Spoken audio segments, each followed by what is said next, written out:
Marc Berman in Atlantic City at the incredible Borgata-Poker-Open. This is part of the World Poker Tour. And, with me are three of the hottest, the best, and the most well-known female poker players on the planet. Maria Ho, Lacey Jones, Christina Lindley. When you're talking poker and you're talking the female ranks, all three of you are in the top 20. This is amazing. So now, let's talk to Maria real fast. Besides poker, you've been in the Amazing Race as well. Yeah, that was a very different experience from poker, but it's the same kind of competitive arena that I enjoy being in all the time. So there was that similarity because I'm a very, very competitive person. Now, where did poker begin for you? In college, I had guy friends who had a poker night, and they said girls aren't allowed to come. So, of course, that made it even more enticing for me to break down that door and be like, I'm here, I want to play poker. And I started beating them on a regular basis, and then I just went to the local casinos and kind of took that game to that level, and then never really looked back. And today at the Borgata Poker Open, incredible, part of the World Poker Tour. By the way, this is being filmed. This will be broadcast. And now, Lacey Jones, you're a poker player, you're an interviewer, you're a commentator. What else do you do?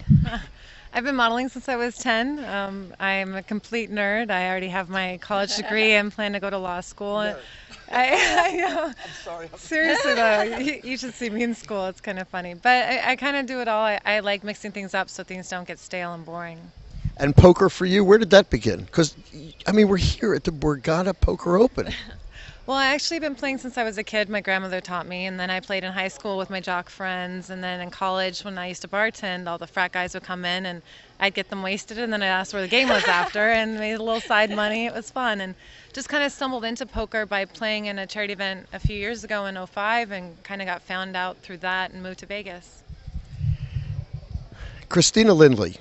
Now, she's been on my radio show on WOND, and you were in the Marine with Cena. Yes, I was. Wow. Come on, pro wrestling, the only sport left in America not fixed, and she's in it with one of the wrestlers. Oh, don't go by that. But you're also doing a lot of modeling, and you're also doing the movies. But how did you get involved in poker? Well, I was modeling and acting full-time in LA, and during the writer's strike, I actually went home to Memphis to visit my father. Hi, Dad. And he took me to Tunica, and we played poker, and I fell in love. And it was a windfall from there. I literally just primarily am playing poker now. I'm still doing some modeling and acting more as it relates to poker, but I've been able to travel the world and meet amazing people and come to beautiful places like Borgata, and now I'm hosting my birthday, so I'm really happy with everything and how poker has worked out for me. We watch it on TV, and certainly if you come here to the Borgata, you can see their incredible poker room. But what you see is an incredible poker room dominated by men. You've come into a male-dominated, can we call it a sport? I would hope so. So what gets you your ranking? Is there a female intuition you have when you're sitting and playing? I mean, rankings are done according to your wins. So obviously, if you're winning, then you're doing something right. But I think as far as intuition, for sure, for women, that it comes into play a lot. I mean, I think all three of us can kind of tell when guys are lying to us. So it kind of makes it a little easier. Yeah. Is there an intimidation factor having three beautiful women at a table? Probably one of you at a time at a table, but is there some kind of an intimidation factor? Do you think guys may be intimidated by you a little bit?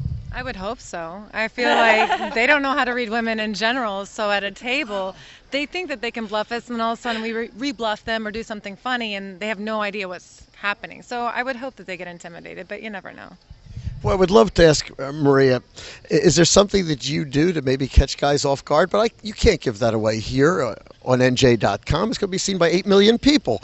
Is there something? Right. Without, getting into too many of my little secrets here. I mean, honestly, I think that each woman kind of uses, this is a game where you use anything that you have to your advantage. So if it's your looks, or if it's, the way that the guy is going to play against you, because there are some guys who they want to beat a girl. They don't want to let a girl win. yeah. Come on, let's be honest. But there are also the kind of guys who, are a little intimidated. So you just kind of have to read each individual and play against them accordingly. And I just feel like anytime I feel underestimated, that's something I always use to my advantage. So I think it's just the way that you perceive how you're being perceived. One final question I want to ask of all of you. There's a lot of money in this sport. And playing here at the Borgata, I think there's a $3 million pot here.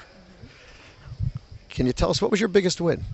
My biggest score was this summer at the World Series of Poker. I got second place in an event for $540,000, which Breaking is record. Oh yeah. it's the most that a woman's ever cashed in the history of the World Series of Poker in a single event. So that was a good, nice pocket change.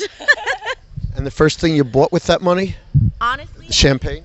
Honestly, I have not bought anything with that money. I actually threw a party for a bunch of my friends at a club in Vegas, but it's, you want to share the wealth with your friends. Honestly, success is much sweeter when you get to share it with people that you love and care about, and girls like these are so much fun to have around. So And your biggest win? Well, I'm not like these two ladies where I've won like major tournaments. I've actually moved more into cash games and then slowly win through that. And it's been really lucky for me that I have guy friends and my fiance who are cash game players that have taught me well with the game, and even getting lessons from Keith and Andrew Roble and Tom Dwan, and those guys are willing to give me as a female information. So hopefully it'll be 1 point whatever million this first place ends up being for this tournament. That could be my biggest one. And Christina? Well, I was more of an online player. I'm transitioning now to live tournaments. I get really excited coming out for the World Poker Tour and events like that. I did pretty well at Legends of Poker. I cashed for I think it was 30K or something. But my biggest score ever was online for, I think, 129,000. I won a coup on Poker Stars. So, yeah, we're hoping to build that this weekend, though, for sure. This is the Major League here at Borgata, and we've got the top females in the world right here for the Borgata Poker Open, part of the World Poker Tour. This is Marc Berman at the Borgata in Atlantic City for NJ.com.